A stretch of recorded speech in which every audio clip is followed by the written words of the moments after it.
ప్రభునందు ప్రియులారా, దేవుని వాక్యములో జకర్యా గ్రంథం 2వ అధ్యాయం 5 నుండి 13 వచనాలు.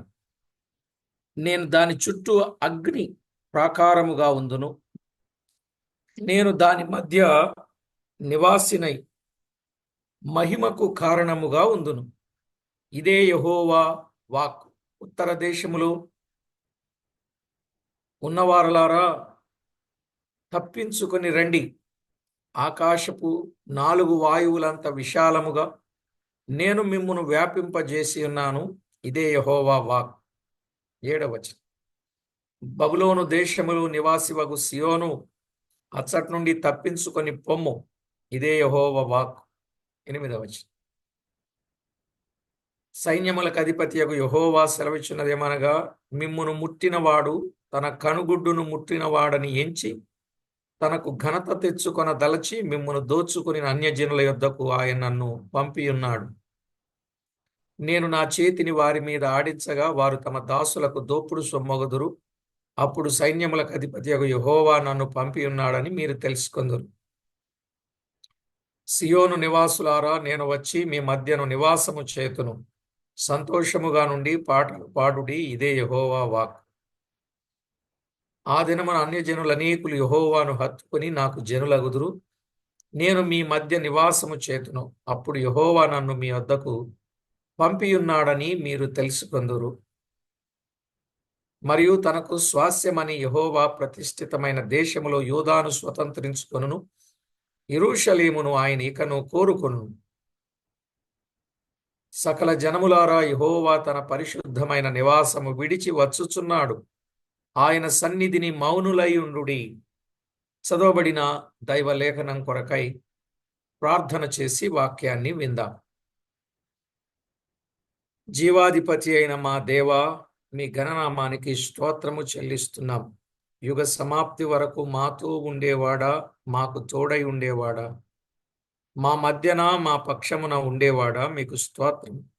చదవబడిన లేఖన భాగమును దీవించి మా అందరితో తేటగా మాట్లాడి మహిమ పొందుతారని మా ప్రభు అయిన యేసు క్రీస్తు అమూల్యమైన నామమున స్తుతించి స్తోత్రించి ప్రార్థించి మిక్కిలి వినయముగా బ్రతిమిలాడి వేడుచూ ఉన్నాం మా పరమ తండ్రి. ఆమేన్. ప్రభునందు ప్రియులారా, పరిశుద్ధ గ్రంథమైన బైబిల్ నుండి జకర్యా గ్రంథములో 5వ వచనము నుండి 13 వచనాలు యెరూషలేము యొక్క ఉన్నత స్థితిని మనము వింటూ వస్తున్నాం కదా. ఒకటి, మన దేవుడే యెరూషలేము చుట్టూ అగ్ని ప్రాకారముగా ఉంటాను అన్నాడు.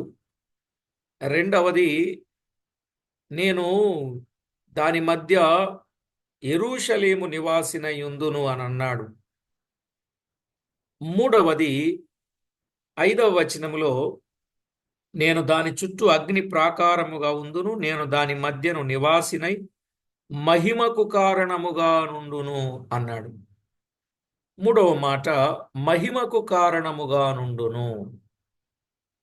ఇది కూడా భవిష్యత్తులో యెరూషలేము పొందనయున్న మహిమను చూపించుచూ ఉన్నది. మహిమకు కారణముగా నుండును అంటే ఇది కూడా భవిష్యత్తులో యెరూషలేము పొందనయున్న మహిమను చూపించేదిగా ఉన్నది. మత్తయి వ్రాసిన సువార్తలో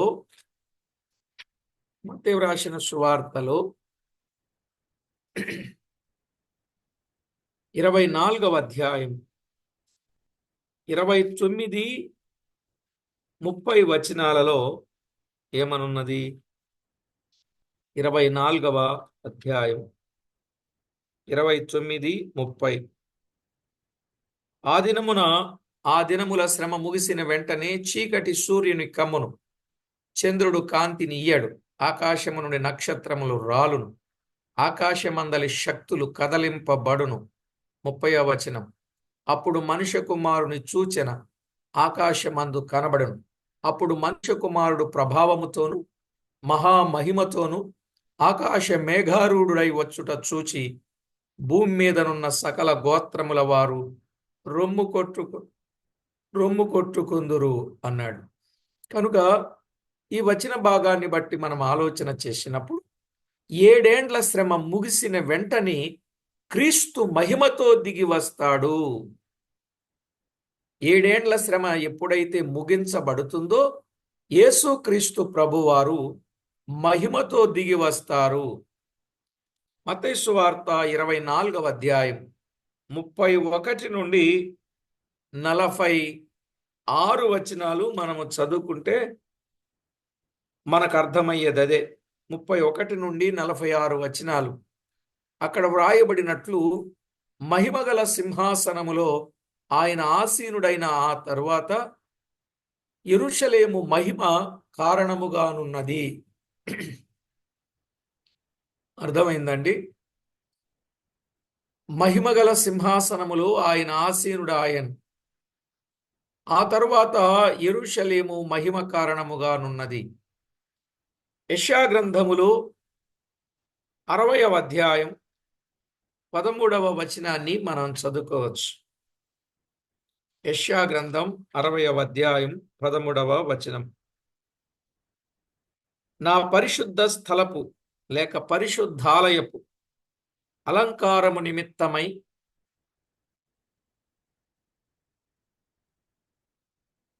లెబనోను శ్రేష్టమైన దేవదారు వృక్షములను, సరళ వృక్షములను, గొంజి చెట్లను నీ యొద్దకు తేబడును. నేను నా పాద స్థలమును మహిమపరచెదను, నా పాద స్థలమును మహిమపరచెదను అని అన్నాడు.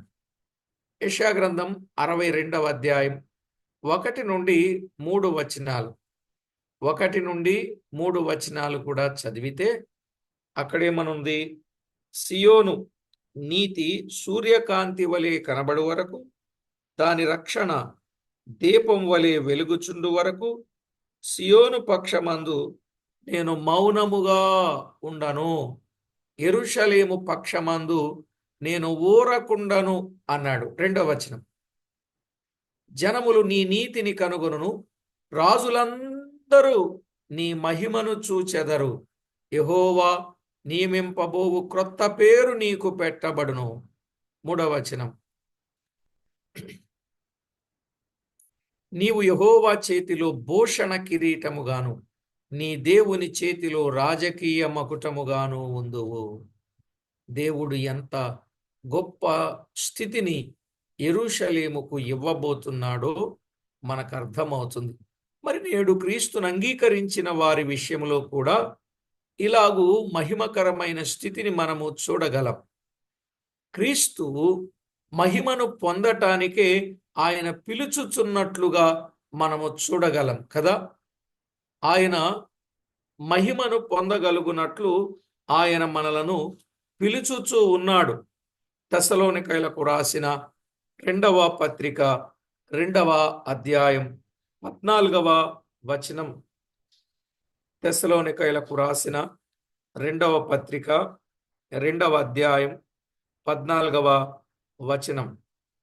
మీరీలాగున రక్షింపబడి మన ప్రభువైన యేసుక్రీస్తు యొక్క మహిమను పొందవలనని ఆయన మా సువార్త వలన మిమ్మును పిలిచెను. రక్షింపబడి ప్రభువైన యేసుక్రీస్తు యొక్క మహిమను పొందాలి అంటే రక్షింపబడిన వారికి రేపు మహిమ ఉన్నది అని ఆయన మా సువార్త వలన మిమ్మును పిలిచెను. ఎంత బాగున్నదండి! దేవుని వాక్యములు ప్రియులారా, దేవుని మహిమను పొందడానికి దేవుడు అలాంటి గొప్ప పిలుపును ఇస్తున్నాడు. అది సువార్త వలన మిమ్మును పిలిచెను అని చెప్తున్నాడు. కనుక దేవాది దేవుడు మన విషయములో ఎంత గొప్ప కృపనిస్తున్నాడో చూడండి. నిజమే, క్రీస్తును అంగీకరించిన వారు ఆయన మహిమయ్య ఉన్నారు అన్నాడు. క్రీస్తును అంగీకరించిన వారు కూడా ఆయన మహిమయ్య ఉన్నారు. కొరింథీయులకు రాసిన 2వ పత్రిక 8వ అధ్యాయం 23వ వచనం. ఆయన మహిమకు పిలిచాడు, ఆయనను అంగీకరించిన వారు మహిమయ్య ఉన్నారు అని చెప్పాడు. తీతును గురించి పౌలు మాట్లాడుతూ చక్కని మాట చెప్పాడు. తీతు ఎవడని ఎవరైనా అడిగిన ఎడల అతడు నా పాలివాడును మీ విషయములో నా జత పనివాడునై ఉన్నాడనియు మన సహోదరులు ఎవరైనా అడిగిన ఎడల వారు సంఘముల దూతలను క్రీస్తు మహిమయునై ఉన్నారనియు నేను చెప్పుచున్నాను. సంఘముల దూతలను క్రీస్తు మహిమయునై ఉన్నారు. క్రీస్తు మహిమ అయి ఉన్నారు అన్నాడు. ఎంత గొప్ప మాట ప్రియులారా! క్రీస్తు మహిమయై ఉన్నారు. నిజమే, మనము క్రీస్తు మహిమయై ఉన్నాం. అయినను 3వ అధ్యాయం 17-18లో ఉన్నట్లు, అదే పత్రిక 3వ అధ్యాయం 17-18లో ఉన్నట్లు, అనుదిన జీవితములో మహిమ నుండి అధిక మహిమ పొందుచు ప్రభువు యొక్క ఆత్మ చేత ప్రభు యొక్క పోలికలోనికి మార్చబడుచున్నాము అని చెప్పాడు. కొరింథీయులకు రాసిన 2వ పత్రిక 3వ అధ్యాయం 17 నుండి మనం చదువుకుంటే 17-18 వచనాలు. మహిమ నుండి అనుదినము మన జీవితంలో మహిమ నుండి అధిక మహిమలోనికి ప్రభువే ఆత్మ, ప్రభు యొక్క ఆత్మ ఎక్కడ నుండును అక్కడ స్వాతంత్ర్యం ఉండును. 18వ వచనం, మనమందరం ముసుగులేని ముఖముతో ప్రభు యొక్క మహిమను అద్దము వలె ప్రతిఫలింపజేయుచు మహిమ నుండి అధిక మహిమను పొందుచు ప్రభువగు ఆత్మ చేత ఆ పోలికగానే మార్చబడుచున్నాము. చూశారా? మహిమ నుండి అధిక మహిమను పొందుచు ప్రభువగు ఆత్మ చేత ఆ పోలికగానే మార్చబడుచు ఉన్నాము అని దైవ లేఖనములో చాలా స్పష్టంగా చూస్తున్నాం. కనుక ప్రభునందు ప్రియులారా, దేవుని పిల్లలమైనటువంటి మనము ఎంత గొప్ప స్థితిని దేవుడు మానవులమైన మనకివ్వటానికి ఆయన ఇష్టపడ్డాడు అనేది మనము గుర్తించాలి. ఇది శుక్లపక్ష చంద్రరేఖ వలె దినదినము కొంచెముగా కనబడును. శుక్లపక్ష చంద్రరేఖ వలె దినదినము కొంచెముగా కనబడును. క్రమక్రమేణా పౌర్ణమి నాటికి పరిపూర్ణ రూపమునకు వచ్చునట్లు మనము అలాగూ ప్రభువులో పరిపూర్ణ స్థితిలోనికి రావలసిన వారమై ఉన్నాం. చూశారు కదండి, శుక్లపక్ష చంద్రరేఖ ఎలా ఉంటుందో క్రమక్రమేణా అది ఏమవుతుంది, పౌర్ణమి అవుతుంది కదా. అది అప్పుడు ఎంత పెద్దగా ఉంటుందో మేము చోడవరం పరిచర్యకు వెళ్ళి వచ్చేటప్పుడు అసలు నిజంగా ఆ మూను కొండల మధ్యలో నుండి చాలా పెద్దదిగా కనపడి అందరూ ఆగి ఫొటోస్ తీసుకున్నారు.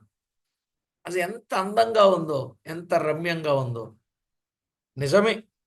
కనుక ప్రతి ఒక్కరు కూడా చిన్నగా ఆరంభించిన వారు పరిపూర్ణ స్థితికి రావాలి.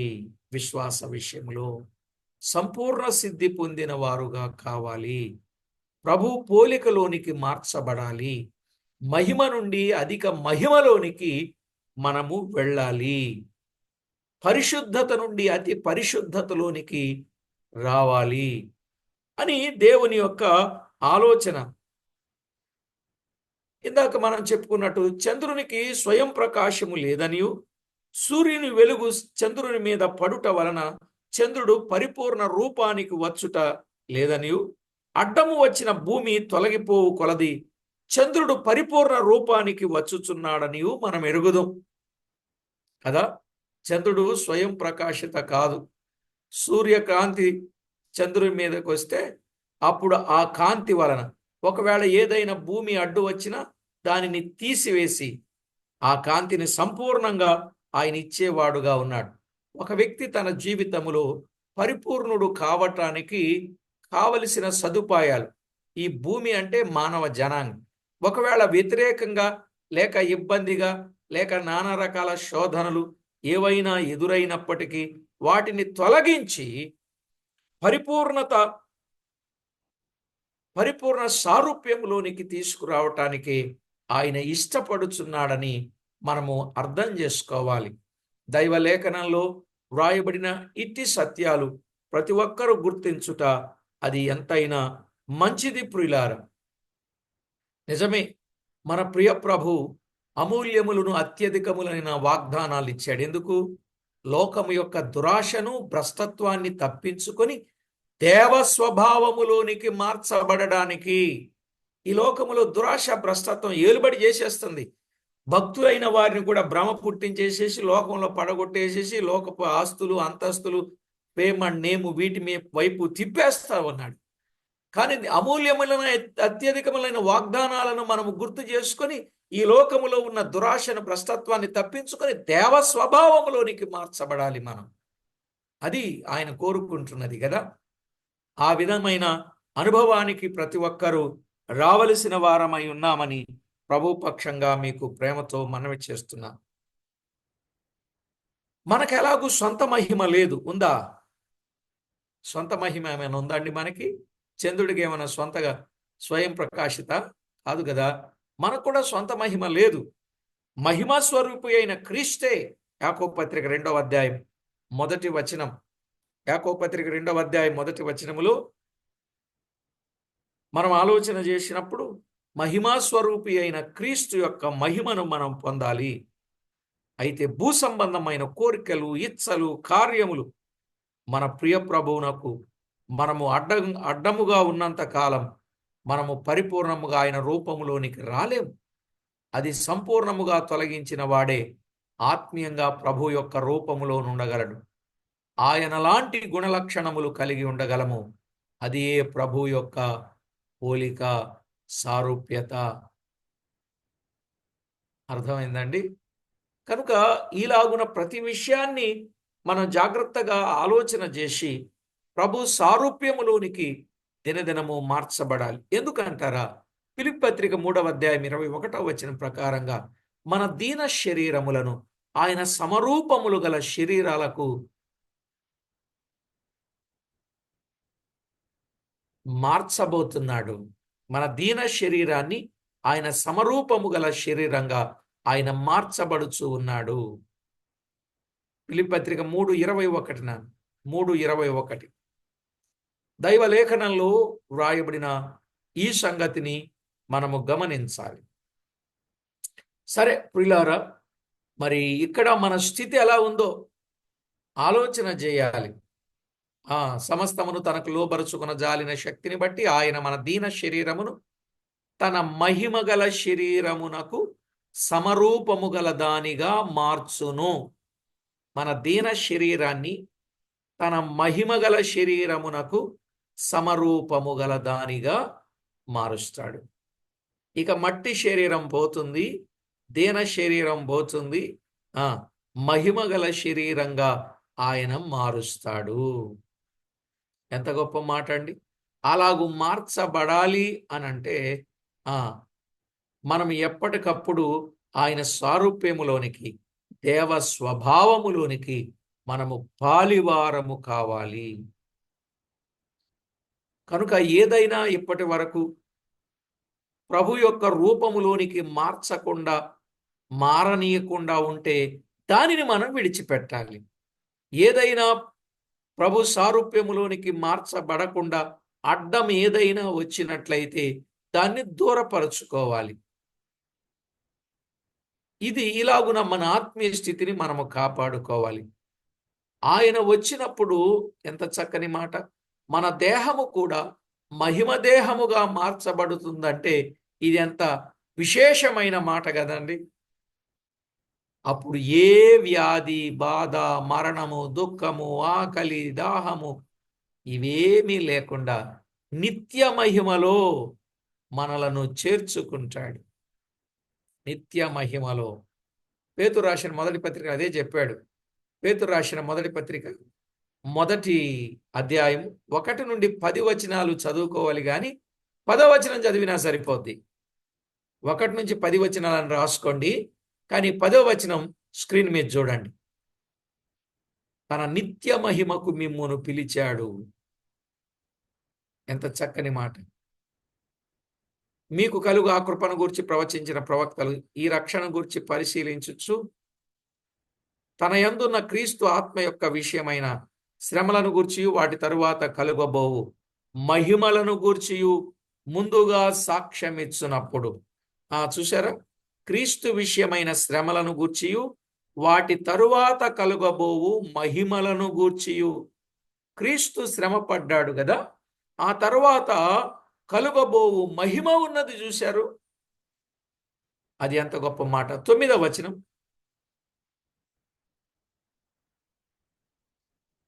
ఇలాగున మనము విషయాలు ఆలోచన చేస్తే చూడండి, ఆత్మరక్షణ పొందొచ్చు, చెప్పనసక్యము కాని మహిమాయుక్తమునైన సంతోషం, మహిమాయుక్తమునైన సంతోషం అని చెప్పాడు. అదే పేతురు భక్తుడు 3వ అధ్యాయం 9వ వచనాన్ని చదివితే,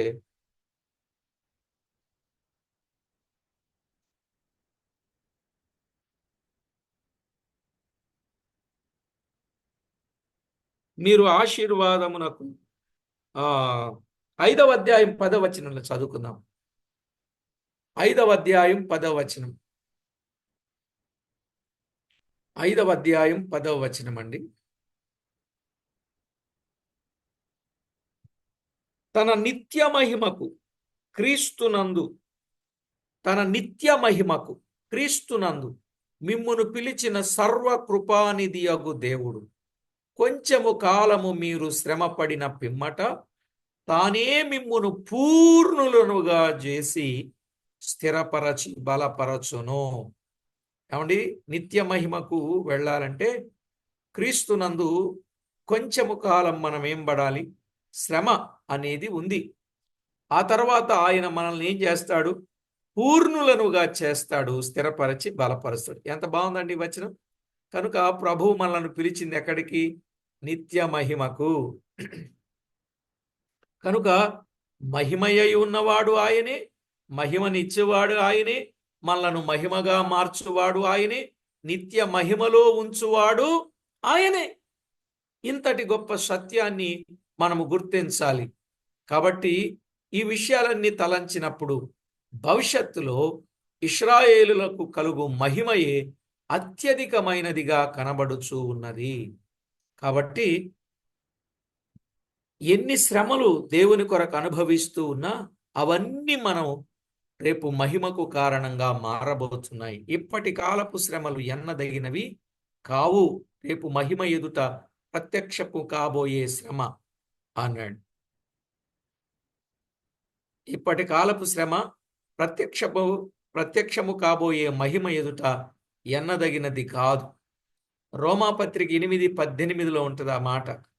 రోమాపత్రిక 8వ అధ్యాయం 18వ వచనంలో ఆ మాట స్పష్టంగా ఉంది. చదువుదామా? రైట్, చదువుదాం. రోమపత్రిక 8వ అధ్యాయం 18వ వచనం.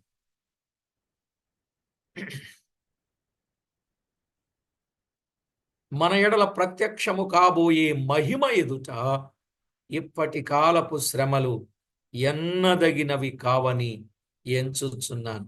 అంటే ఇప్పటి కాలములో దేవుని నమ్మిన పిల్లలకి ఏముంటాయండి? శ్రమలుంటాయా, ఉండవా? ఉంటాయి. బర్నబా కూడా చెప్పాడు, అనేక శ్రమలను పొంది మనము దైవరాజ్యములో ప్రవేశించాలి అని చెప్పాడు 14:22 అపోస్తల కార్యాల్లో. కానీ ఇప్పుడు నీకు శ్రమలుండో, ఇరుకులుండో, ఇబ్బందులుండో, బాధలుండో, కష్టాలుండో, మీ దుఃఖ దినాలు సంతోషాలుగా మారిపోతాయి. కమాన్ రండి. ఏం పిలుస్తున్నారండి కదా. అసలు ప్రభువుని నమ్ముకోవడములో ఈ లోకములో అంత శ్రమే. బంధువులు వెలివేస్తారు, లోకం వెలివేస్తుంది కదా. మన శరీరం అన్నీ చేయడానికి ఒప్పుకోదు. ఆత్మ చాలా మనల్ని కంట్రోల్ చేస్తూ ఉంటాడు. ఎన్నో ఇదివరకు అనుభవించినవన్నీ ఇప్పుడు వద్దని చెప్తా ఉంటాడు. అదే పెద్ద శ్రమ, అవునా కదా? ఇదివరకు ఎన్నెన్ని చేశాము, ఏమేం చేశాము, అవన్నీ ఇప్పుడు చేయకూడదు నాయనా. నువ్వు దేవుని బిడ్డవయ్యావు, నువ్వు రక్షించబడ్డావు, రక్తంలో కడగబడ్డావు, విశ్వాసివయ్యావు, నువ్వు విజయం పొందాలి కానీ ఓడిపోకూడదు అని ఆత్మ చెప్తా ఉంటే ఈ శరీరం మూలుగుతూ ఉంటుంది. అరే రే, అనవసరంగా నమ్ముకున్న తర్వాత ఇట్లా. కొన్నిసార్లు కొంతమంది శరీరాలు అయితే నమ్ముకుంటే మాత్రం చేయకూడదా, ఇళ్ళేది ఆత్మే కాబట్టి శరీరం మట్టి అయిపోద్ది కాబట్టి శరీరంతో చేసింది లెక్కలోకి రాదన్నట్టు ఇది ఒక వింత. ఇది ఇలా కూడా చెప్పే బోధకులు ఉన్నారు. నిజమండి.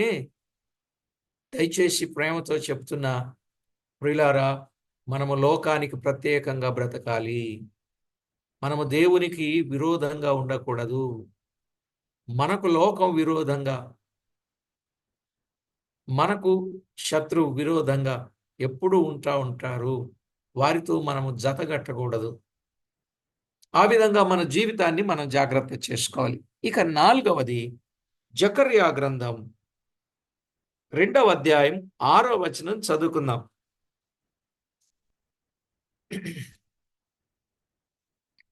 5వ వచనంలోనే 3 మాటలు, నేను వారి మధ్య యెరూషలేము మధ్య నివాసినయ్యుందునన్నాడు.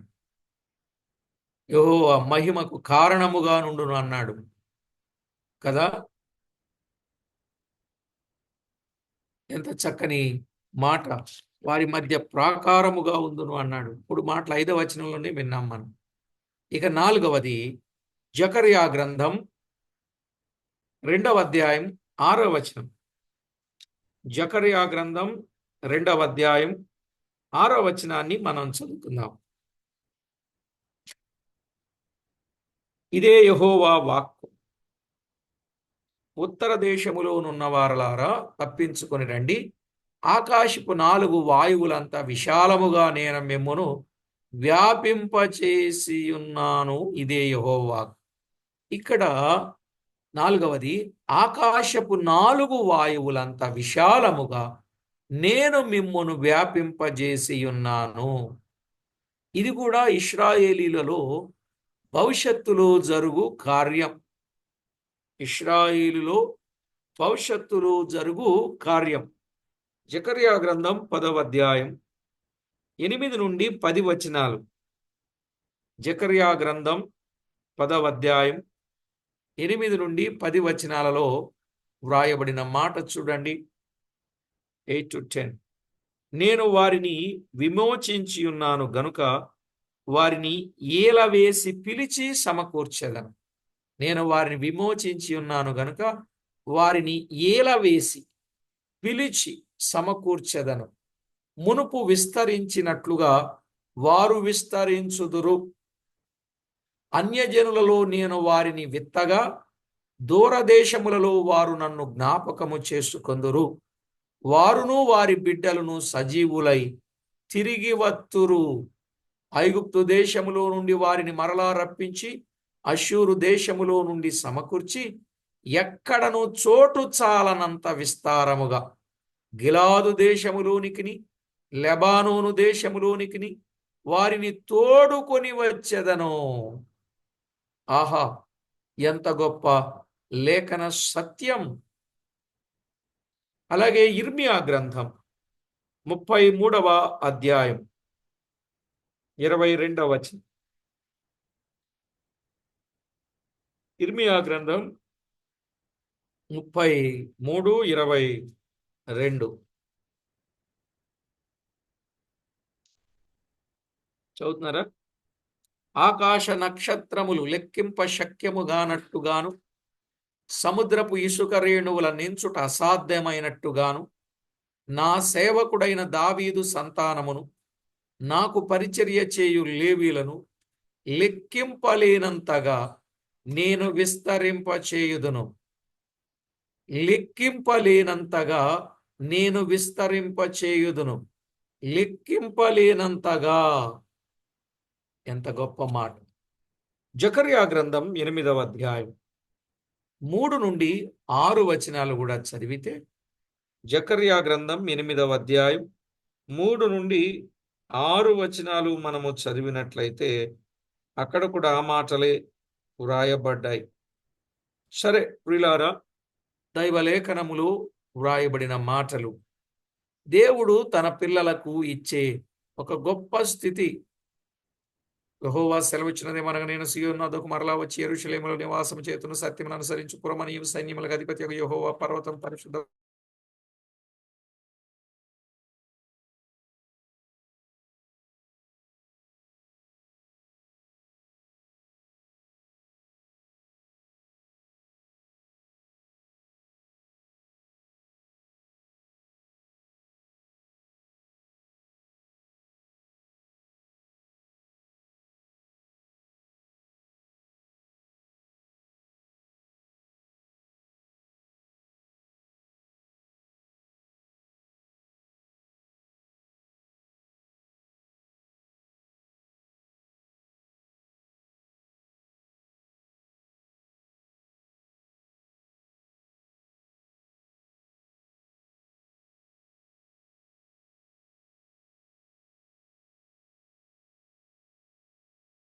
ఈ ఆరు వచనాలలో ఈ ఆరు వచనాలలో మనము చూచినప్పుడు దేవుని పిల్లలు వారు యెరూషలేము వీధులలో వృద్ధులేమి వృద్ధురాండ్రేమి కూర్చుంటారు, పట్టణపు వీధులు ఆటలాడు మగపిల్లలతోనూ ఆడపిల్లలతోనూ నిండియుండును అన్నాడు. ఆ దినమందు శేషించిన వారికి ఇది ఆశ్చర్యంగా ఉంటుంది అని చెప్పాడు. కాబట్టి దైవ లేఖనములో వ్రాయబడిన మాట ఎంత వాస్తవమో చూడండి. దేవాది దేవుడు ఏం చేస్తాడట? ఆకాశపు 4 వాయువులంత విశాలముగా నేను మిమ్మును వ్యాపింపజేసేదను అన్నాడు. ఇది ఇశ్రాయేలీలలో భవిష్యత్తులో జరుగు కార్యం. ఇశ్రాయేలు విస్తారముగా అప్పుడు విస్తరిస్తారు.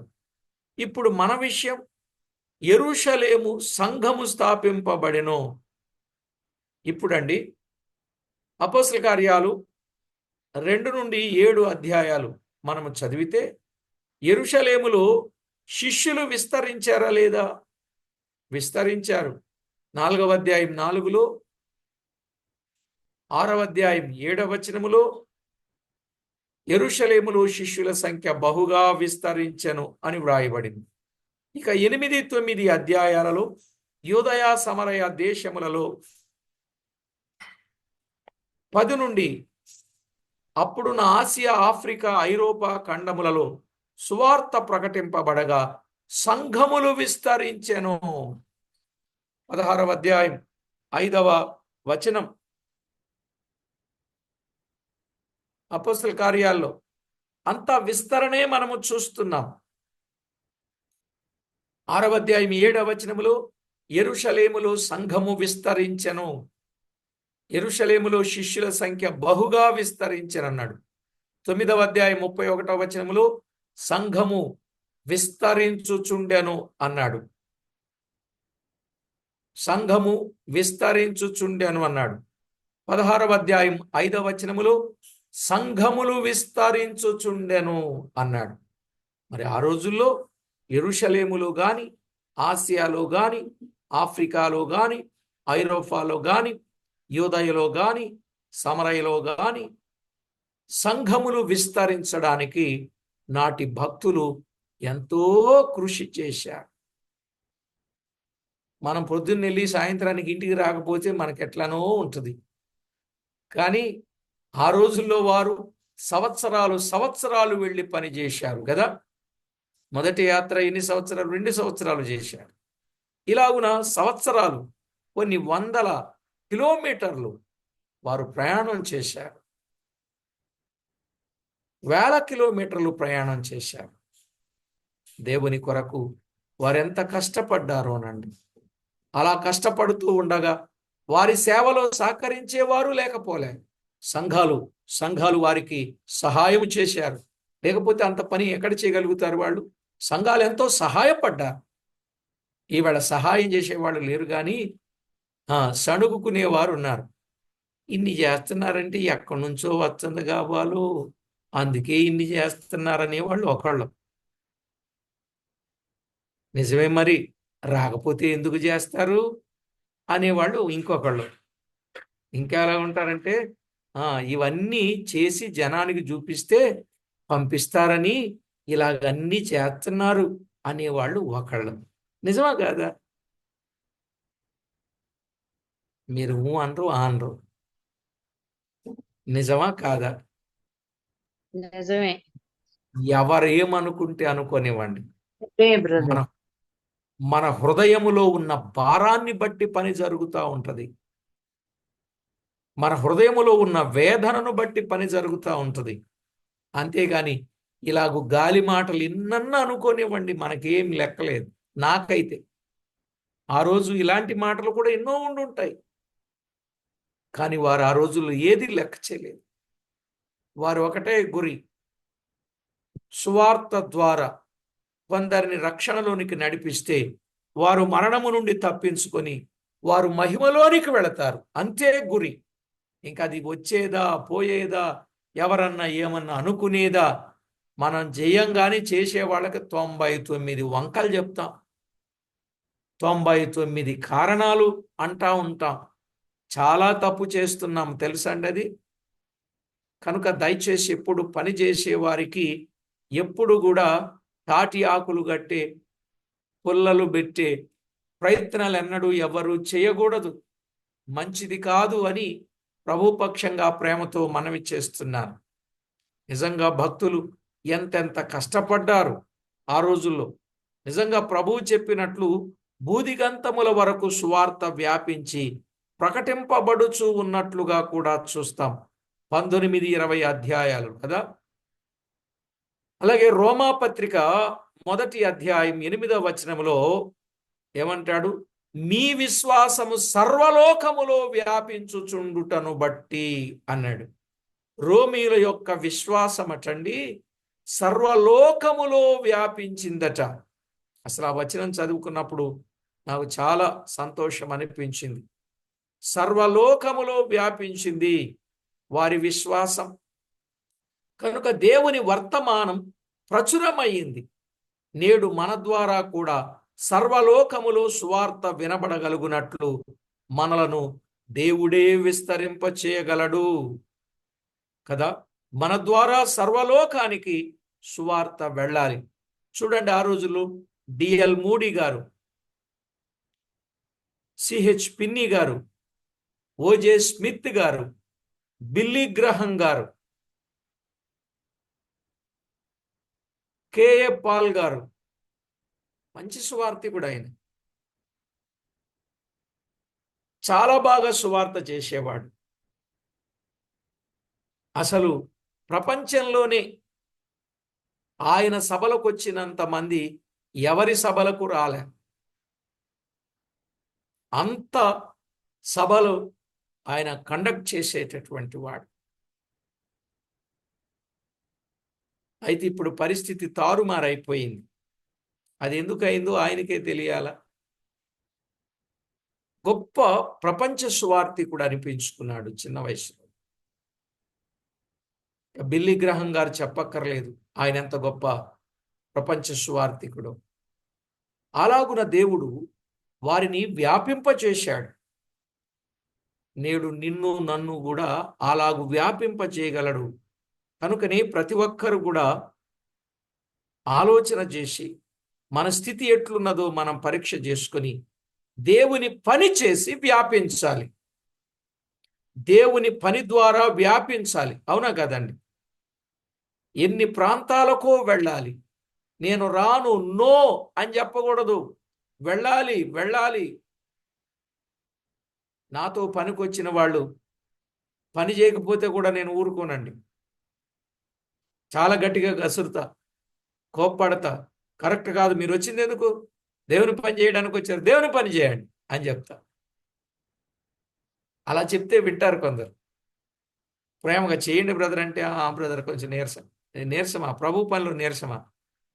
నన్నే మాదిరిగా తీసుకోండి. 52, 53 ఏళ్ల వయసులో చిన్నపిల్లలాగా నేను పని చేస్తున్నప్పుడు మీరేంటి నాకంటే చిన్నవాళ్ళు అయ్యండి పని చేయరు, చేయండి గట్టిగా అని చెప్తాను. ఎందుకంటే ప్రభు పని మనము చేయాల్సిన అవసరత ఉన్నది. దేవుని పని వ్యాపింప చేయాల్సిన అవసరత ఉన్నది. కాబట్టి మనల్ని మనం పరీక్ష చేసుకొని అలాగూ ముందుకు సాగుదాం.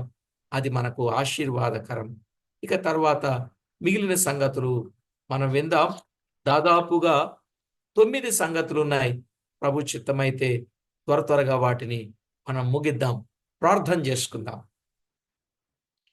పరిశుద్ధుడవైన మా తండ్రి, మీ ఘననామానికి వందనాలు, స్తోత్రాలు, స్తుతులు చెల్లిస్తున్నాం. మమ్మను ఎంతో ఎక్కువగా ప్రేమించిన మా ప్రభువా, మా కొరకు మీరు చేసిన త్యాగం గొప్పది నాయన. అట్టి త్యాగాన్ని మేము ఇతరులకు అందించడానికి, పంచడానికి మమ్మను మీరు పంపించారన్నట్టు మా నాయన పని బహుగా, విరివిగా, విస్తారముగా చేయువారిగా మమ్మను మరింత అలాగున పని చేయడానికి మాలో ప్రేరణ కూడా దయచేయండి. మీరే మహిమ పొందుతారని వేడుకుంటూ విన్నవారందరూ మీకు మహిమకరంగా జీవించుటకు దినదినము అనుదినము సిద్ధపరుస్తారని ఈరోజు మాకు నేర్పిన పాఠాలు మా ప్రభువా మహిమకు కారణంగా చేస్తానన్నారు. మాత్రమే కాదు, నలుదిక్కుల వ్యాపింపజేస్తానన్నారు. మొదట, మా నాయన, మా ప్రభువా, అగ్ని ప్రాకారంగా ఉంటానన్నారు. రెండవదిగా, మా ప్రభు మహిమకు రెండవదిగా మా మధ్య నివాసిగా ఉంటానని చెప్పారు.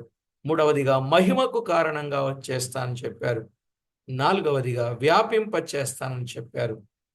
మా ప్రభువా, ఇలాగున సంగతులను మీరు మాకు బయలుపరచి మమ్మను భద్రపరుస్తున్నందుకు కృతజ్ఞతలు చెల్లించుచు మా ప్రభు అయిన యేసు క్రీస్తు అమూల్యమైన నామమున స్తుతించి స్తోత్రించి ప్రార్థించి మిక్కిలి వినయముగా బ్రతిమిలాడి వేడుచూ ఉన్నాం మా అడిగి పరమ అమ్మ కోసి తాలింపు పెడతదట. ఆమేన్.